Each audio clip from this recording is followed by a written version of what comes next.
La historia de un sueño hecho realidad nos remonta al año 1960, cuando un ministro de la Iglesia de Cristo en Hollywood, California, discutía su visión con los miembros de su congregación para establecer una escuela de preparación teológica y una imprenta afín a la misma.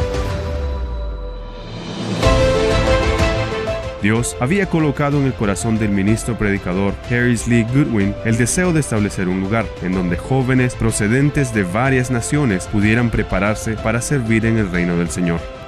Luego de haber ministrado la Iglesia de Cristo en su país de origen por 18 años, el hermano Harris llega a la Ciudad de México en 1962, lugar que frecuentaba desde su juventud, alquilando una casa en la calle Río Marne número 20, cerca de la colonia La Condesa.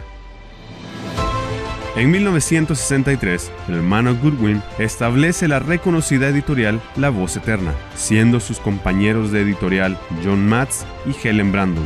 En ese mismo año, el hermano Harris asistió a unas conferencias bíblicas en la Ciudad de México, donde conoció al misionero Dan Coker, a quien posteriormente le solicitó desarrollar un plan de estudio para el Instituto Bíblico.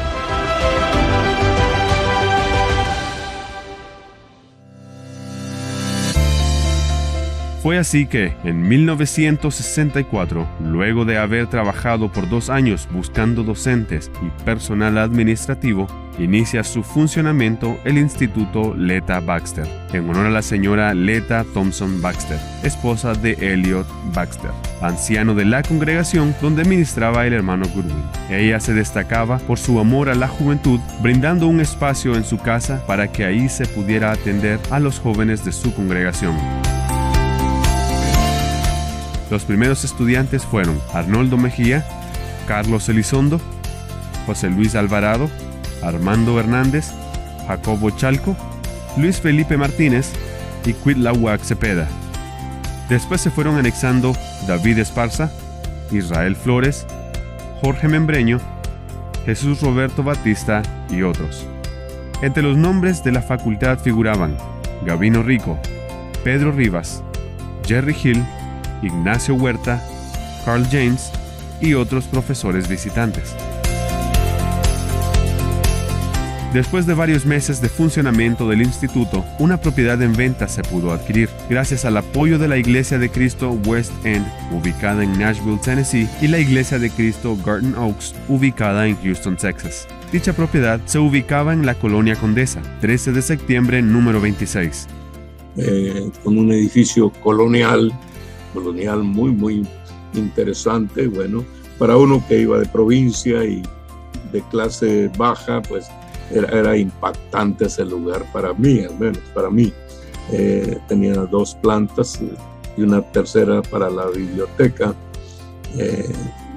una torrecita por allá arriba para mirar hacia afuera, hacia Chapultepec.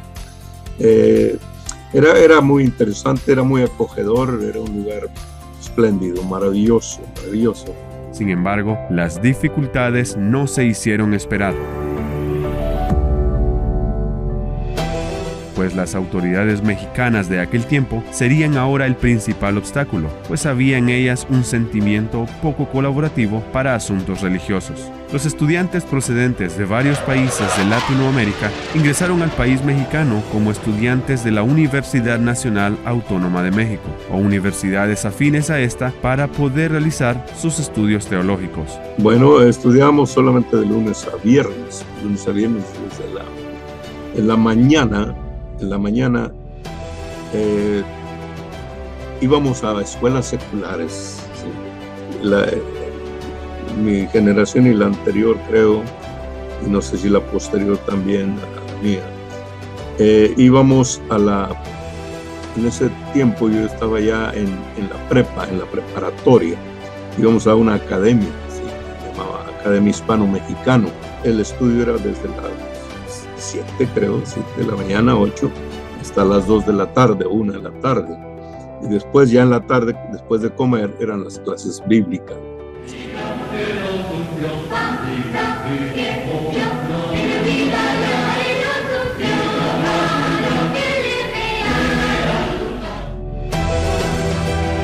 Goodwin y Cocker buscaron ser acreditados como tutores legales de cada estudiante que llegaba a la institución. Los estudiantes debían de salir cada 6 meses del país y así poder ingresar de nuevo y extender su tiempo de estadía.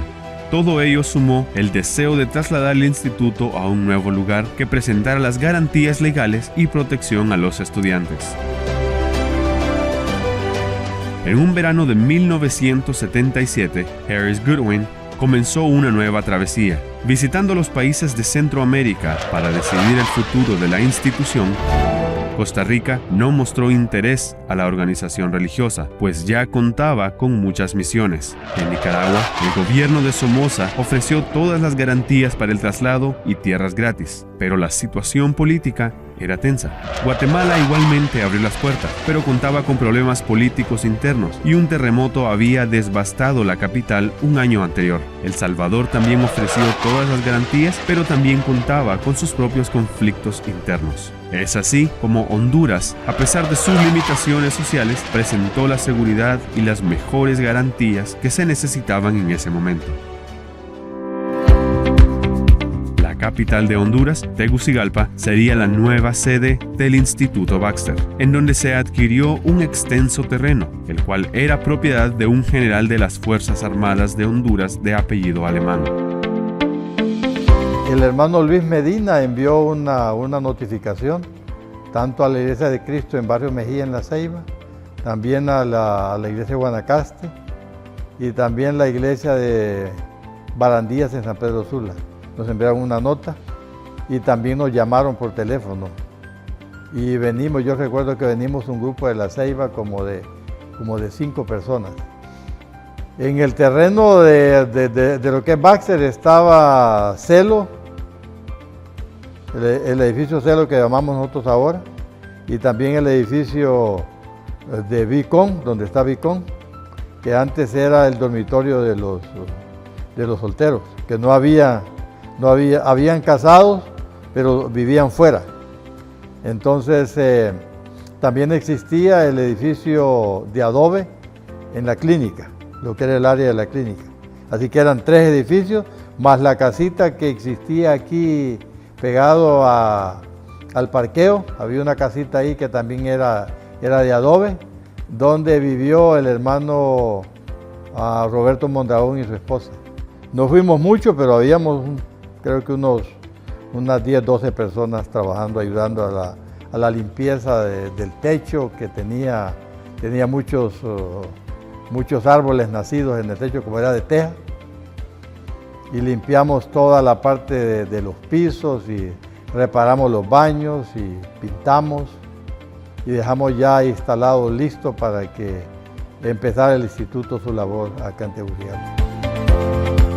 Un día fresco de 1978 se logra el anhelado traslado de México a Honduras. Los pocos libros fueron traídos en un minibús Volkswagen color azul. El 20 de enero de 1979, a las 8 de la mañana, se inició el primer día de clases en el ahora Instituto Baxter, ya que su nombre había sido acortado en su traslado a Honduras. Formaban parte del equipo catedrático los hermanos Luis Medina, Arnoldo Mejía, Armando Hernández, Miguel Aguilar, David Esparza e Israel Flores, los anteriores siendo dirigidos bajo el liderazgo del presidente Harris Lee Goodwin. El edificio de la clínica era un edificio de adobe y generalmente en ese edificio se hacían algunas reuniones del instituto como devocionales y otras cosas, porque en ese tiempo no había mucho lugar para hacer devocionales. También utilizábamos la enramada más grande para hacer devocionales. Y estaba el edificio Celo, que es donde se acondicionó para dar las clases. Habían creo que 3 clases ahí. Y las otras clases eran dadas en las enramadas.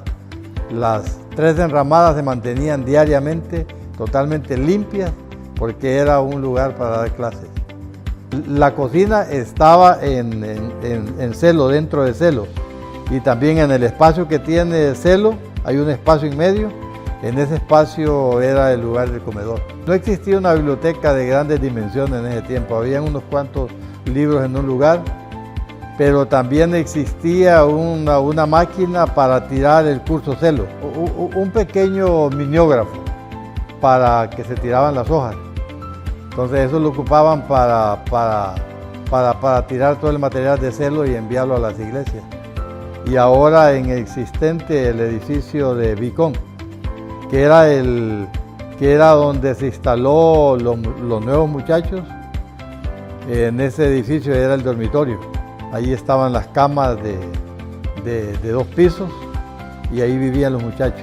Ahí atrás de celo habían unas pilas y ahí utilizaban ellos para lavar su ropa y hacer todo su aseo. No había más que la colonia El Pedregal. Y entonces fue de último que empezó La Vega.